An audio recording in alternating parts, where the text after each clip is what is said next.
여러분 안녕하세요. 약이 되는 말, 독이 되는 말, 박명희입니다. 프로이드와 같은 시기에 태어났기 때문에 명성을 떨치지 못한 영국 태생의 심리학자가 있습니다.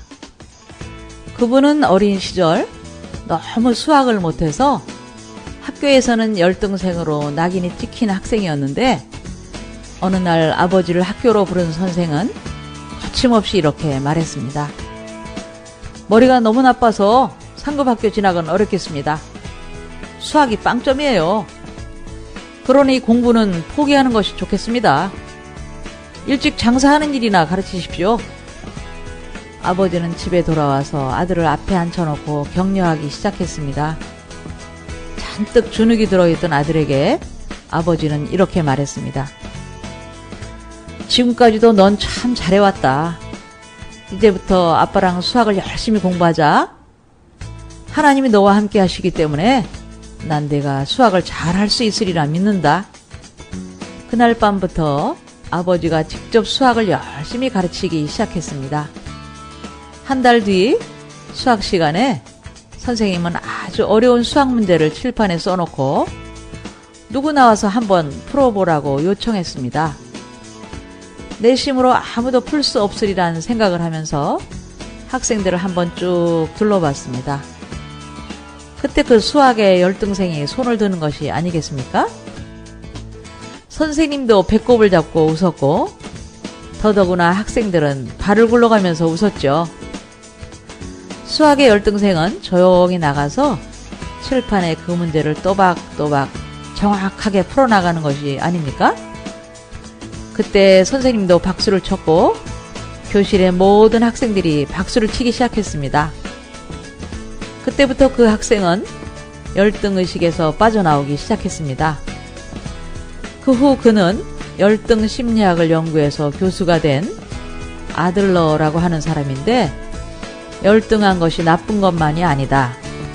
그 열등으로 인해서 더 훌륭한 사람이 된다 라고 주장하는 유명한 심리학자죠. 이처럼 격려는 모든 사람을 일으켜 세워주는 놀라운 힘을 지니고 있는데요. 사람들은 칭찬을 해야 좋다고 생각해서 마음에도 없으면서도 마구 허위 칭찬을 남발하기도 하는데요. 칭찬은 마약과 같아서 그 다음에는 더 강도 높은 칭찬을 해야 하기 때문에 신중하게 칭찬의 말을 해야 하는데 비해, 격려의 말은 힘을 주고 마음을 편안하게 하면서 도전할 수 있는 기회를 주는 것이니 아주 좋은 방법이 됩니다. 칭찬은 완성된 것, 성취한 것에 대한 말이기 때문에 성공했을 때 하는 말인데 비해, 격려의 말은 성공하거나 완성하지 못해도 할 수 있고 상을 주는 것이 아니지만 인정해주고 알아주는 것이기 때문에 격려는 자유롭게 줄 수 있는 선물입니다. 격려를 받으면 완전하지 못하지만 용기를 낼 수 있고, 노력하게 되며 자신이 잘못한 것을 인정하고 배우는 자세로 임하게 되죠. 격려를 받게 되면 자신의 행동에 책임을 지게 되고, 노력하면서 자신이 할 일에 대해 결정하고 한 일에 대한 능력을 평가할 수 있게 되는 거죠. 하나님이 창조한 모든 인간은 격려를 받을 가치가 있죠. 그만큼 다양하게 하나님은 인간을 창조하셨기 때문인데요.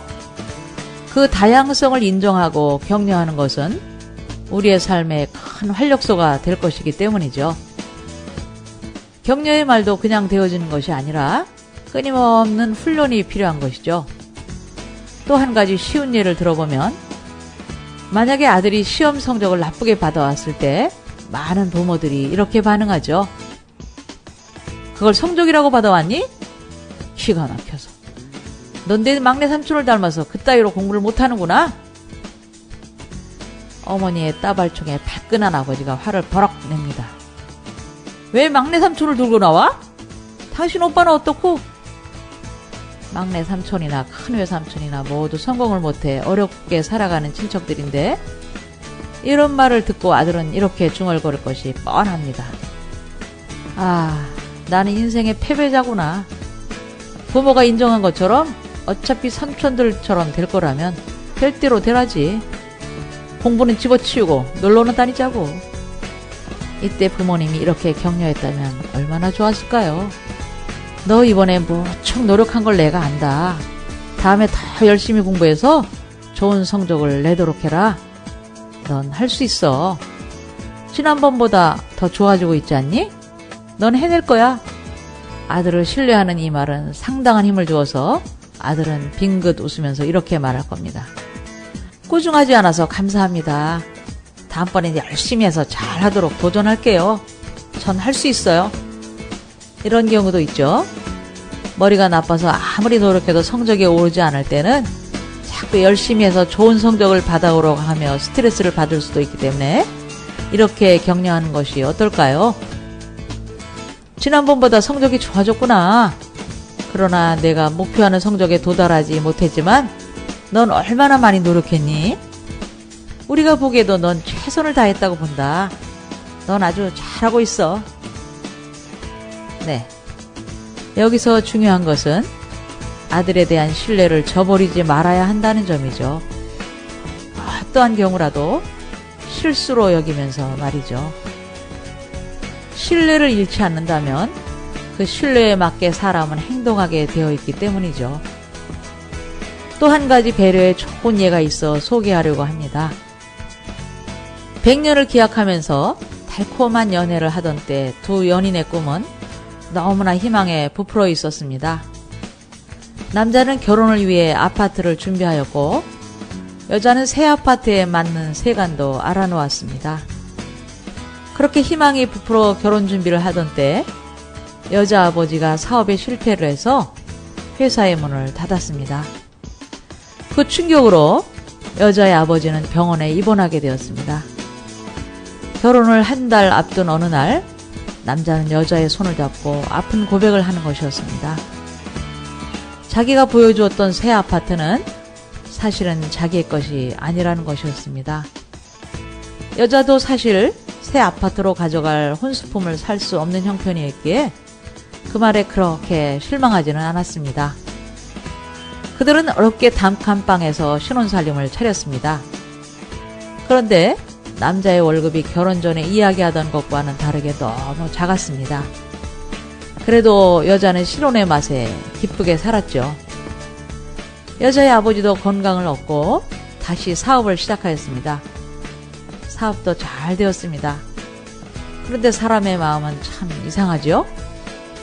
친정집이 어려울 때는 그저 있는 것에 감사하였는데 친정집의 형편이 좋아지면서 자기의 모습이 왜 그렇게 초라해 보이는지, 결혼 전 아파트를 보여주고 그래도 경제적으로 어렵지 않게 해준다던 남자의 말이 모두 상처로 되살아났습니다. 그렇게 사랑스럽던 신랑이 그렇게 미워집니다. 결국 여자는 그 속상한 마음, 억울한 마음을 친정 어머니께 말씀드렸습니다.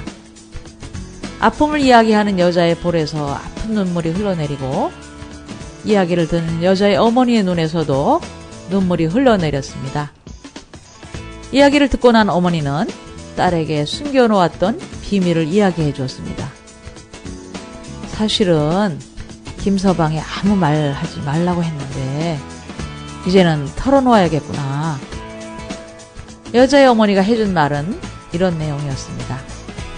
남자는 혼수용품을 해올 형편이 못 되는 여자의 마음이 상할까봐 아파트를 팔아 여자의 아버지의 빚을 갚는 데 보태었습니다. 그리고 남자의 매달 월급에 적지 않은 돈도 여자의 아버지의 병원비로 썼던 것이었습니다. 이야기를 듣는 딸의 눈에서 눈물이 얼굴을 적십니다. 그 눈물은 조금 전 어머니가 흘렸던 감동의 눈물이었습니다. 실망의 눈물이 감동의 눈물로 이렇게 쉽게도 바뀔 수가 있네요. 오늘도 내 사랑하는 사람에게 감동의 눈물을 흘리게 할 수는 없을까요? 신발을 돌려놓아주는 작은 배려에서부터 말이죠. 오늘도 말씀 한 절 보죠. 의인의 입술은 기쁘게 할 것을 알거늘 악인의 입은 패역을 말하느니라. 여러분, 안녕히 계세요.